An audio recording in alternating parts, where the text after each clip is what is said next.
What's up, everybody? It's your favorite exclusives, favorite nerd, and today we are looking at MMC's Perfection series from their Ocular Max line, Shiftlane, which is their Swindle reuse, right? This is all loaned to me from Richard H. I had a pretty interesting first impressions with this guy. Some of it makes a little bit more sense now that I've refreshed myself with the original mold, but you know where to find that stuff. Anyway, let's go ahead and get to this guy, but in order to do so, let's start with accessories. So you get these three elements to the weapon here. The two, like the rocket launcher and the cannon, are pegged in to this middle bit. The middle bit swivels, and then these can move up and down on it. You have the silver paint on the rocket launcher itself. And then, obviously, all of these can be disconnected. Now, once disconnected, you can have them hold it just fine by pegging in to the palm of his hand and wrapping the fingers around it. And that goes for the cannon, and it also goes for the rocket. Now, on the Swindle, the cannon's kind of meant to plug into the tire on the arm. But as you can see, the tires are no longer there.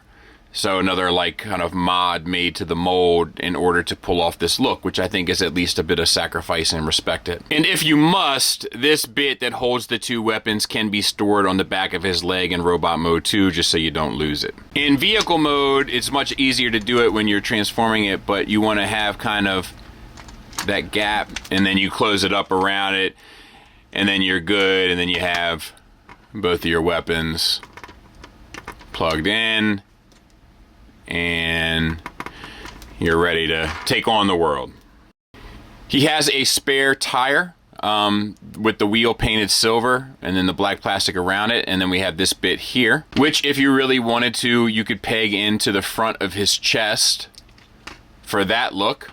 I'm not sure that that's what you want, but you can do it. But it will plug in nicely and a little bit more appropriately in vehicle mode right in above the bumper here and finish the look. You get two spare faces. You get a smiling face. Smiling faces, they lie, and I got proof. You get this one, and then you got a screaming face on the other one, which I don't have a song for. And we'll get in tight on the head sculpt for Dennis. Some big old bug eyes on this unit, which is fine. I think it suits it, breaks it up a bit. I like the metallic lime green look against the black. I think that looks nice, and then the face is painted silver as well. The head is on a ball peg. You get limited up, a good bit down, swivel, a little bit of a confused Swindle face. We have the shoulders, they're universals. They get you out to 90 degrees. These shoulders bother me with the other one too a bit, that they just like, they're connected, but they're not, I don't know. They're a little bit disconnected at the same time. Not the biggest deal in the world, just something that feels a little awkward. So you get out to 90 degrees, you get 360 around. I don't know why. Yeah, you get a little bit of a butterfly as well, which is nice. Bicep swivel. Double jointed elbow, get you past 90 degrees. No paint whatsoever on the arms or hands. Speaking of the hands, you get a wrist swivel. Fingers are on a base pin knuckle. Every finger is articulated independently, but they are typewriter fingers, and the thumb is on a ball peg. What else? Oh, you get a little bit of in-out too on that wrist swivel. Nice paint on the chest with the orange and silver. You get a waist swivel. Let me back out a taste. You get your hip skirts here, which expose universals. That get you the full Van Damme. And they get you the full Monty. Thigh swivel. Single hinge knee that gets you 90 degrees. Silver paint on the wheel, little accent there for the vehicle, little accent there on the ankles. You get an ankle tilt up. No ankle tilt down, but you do get a toe tilt down. I think that works. And then you get a rocker. More limited than I thought, but you get it. Obviously, like, this is a reverse look at it, right? Because like the Swindle, his head would have been here, you know, and I don't know, that just looks, I don't know if it's my bias towards the character, it just looks more interesting. There's something about this that looks unfinished to me, and I think it's because you had this vibrant bit of color here and then nothing on the limbs really to talk about. You get this little bit of pad printed paint there, but overall it's just, it seems very bland to me on this side. I can't tell you why. It has more vibrancy than here, but something about this, I mean, this is the intended bot design, right? Honestly, I mean, the way that they made it, and there's something about this that just somehow works a bit better to me. This face fell off, than this. But let's take a look at it next to the Unique Toys one. Size comparison wise, there it is next to the Unique Toys offering, so about the same size, which means it's kind of right in line with your X-Trans bots, MMC, Unique Toys, scaled bots, for better or worse. And obviously we know how the combiner shakes out at this point. Alright, let's see what we can do here. Spin the head 180. I haven't looked at the instructions, I'm assuming it's just the same as the other one. Flip the hand in. Flip the bicep around, collapse the arm, open up, flip the hand in, flip the bicep around,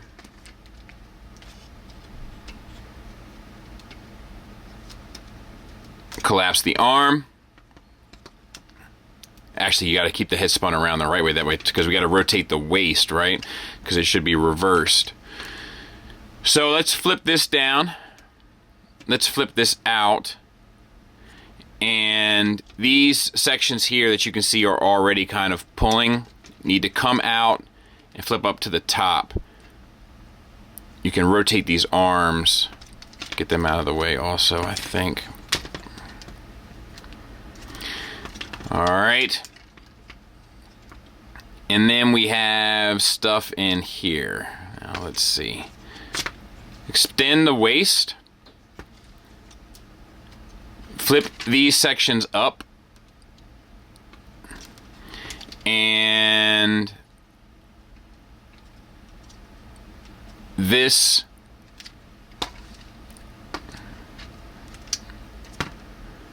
needs to flip down.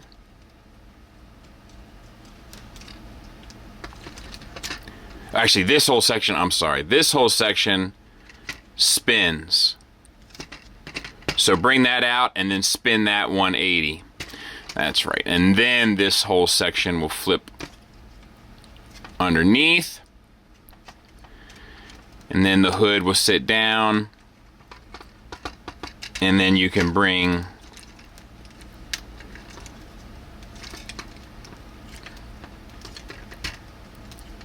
that, you got to bring this forward so that all sits flush.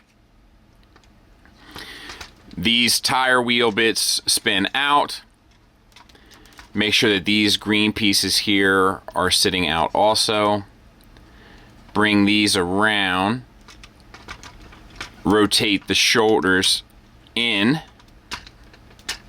And the shoulders will peg into the middle. Or do they just slide into that groove?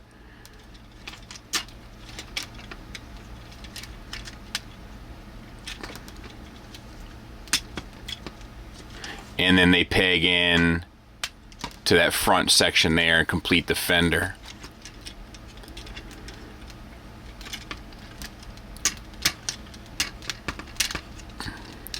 Come around. Don't disturb the groove. Complete the fender.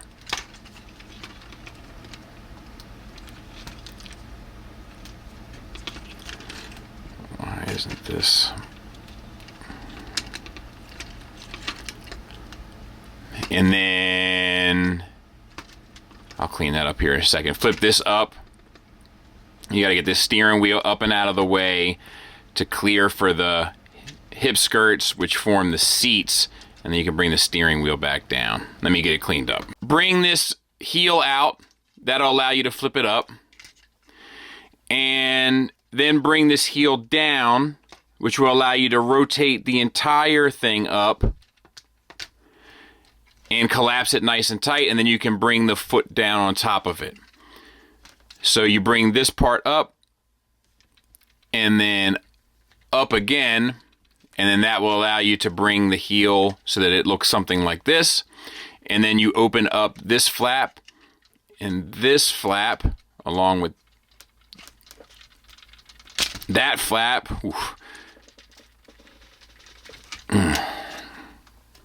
And this one, it's like a tab almost, yep. And then you should be able to tab this together. And this will, oh, no.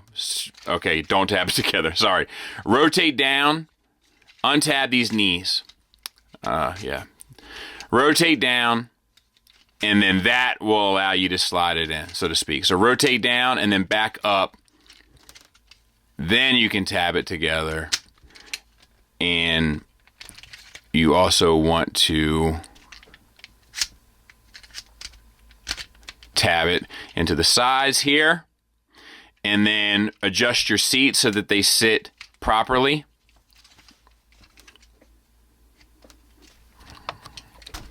And then you can tab all this stuff back in. Back up. Back up. Back up. Back up. Last thing left, flip up this chest plate. You want to capture these two side tabs. And pull out this whole section here, spin it 180, extend the bumper, straighten it back out, and then collapse it down. And that's your vehicle mode. I'll clean it up. We'll take a look at it. So there it is. We'll start with a size comparison of Tiger Track, so about the same size. And let's have a look. So it rolls. The star with the GV comes through nicely. Is there even something here where you could like take this and spin this, or is that for the combine mode? It's probably for combine mode. Very plain and basic. Once again, I feel like there was a lot more. Oh man, I missed this. So this has to come out and flip in there. But I feel like there was just more going on with the other one. Just looked more visually interesting. This just looks very simple and very plain. And as a result, I don't think does a lot for it. Because they went with sort of a simpler look anyway, but the color palette of the other one just broke it up enough where it was a little bit more visually interesting. So yeah, I don't know. I just, you know, it's fine, and it's easy to transform, and it's fun to mess with and stuff. I mean, I say easy to transform. I clearly messed it up a couple times, but that's just because the camera's on, and it's a pain to do, and I'm doing it pretty early on. But like, you know, you'll see if you get it. It's a breeze, honestly, but it just doesn't. I don't know. It doesn't present, man. It's frustrating, actually. Final thoughts wise, we'll start with the negative. There's something about either the color palette or the way the mold works that just isn't as interesting to me with this guy. It just seems a little bit more basic, a little less sophisticated, just in its presentation, just aesthetically. It might be all that flat green plastic. It comes across not looking as nice as it feels and works. It has typewriter fingers, which I'm not a huge fan of. I found myself wanting a little bit more use of the knees and ankles, but my main issue here is almost purely and explicitly outward presentation aesthetics. You know, in that same sort of plain aesthetic, it unfortunately it follows this thing through in vehicle mode also. You know, it can't get out of its own way in that regard. It almost can't get out of the crowd. It just carries a very kind of bland aesthetic throughout, which doesn't do a whole lot for it, and it doesn't do a whole lot, in my opinion, for how it feels having probably spent a bunch of money on it. Positives wise, the materials feel great. The build is solid. A large amount of the articulation works just fine. It's an interesting reuse where they were able to do some clever things to kind of make it feel like it's its own thing and not just a straight Swindle rebrand. And I love the accessories that this guy comes with. I love the way that the guns integrate and everything is clever stuff. Now, those negatives that I stated, they're negatives that I wholeheartedly feel and think are accurate, whether subjectively or objectively given the criticism. But let me say this, the toy element of this is spot on. It's a lot of fun. It's easy to flip back and forth. The transformation's intuitive, clever, enjoyable. This gets a lot of the toy components right, but it's nicer than a toy. Just doesn't look nicer than a toy. And that's kind of my big issue with it. Hope that helps. Thanks for listening. Thanks for watching. Till next time, take care.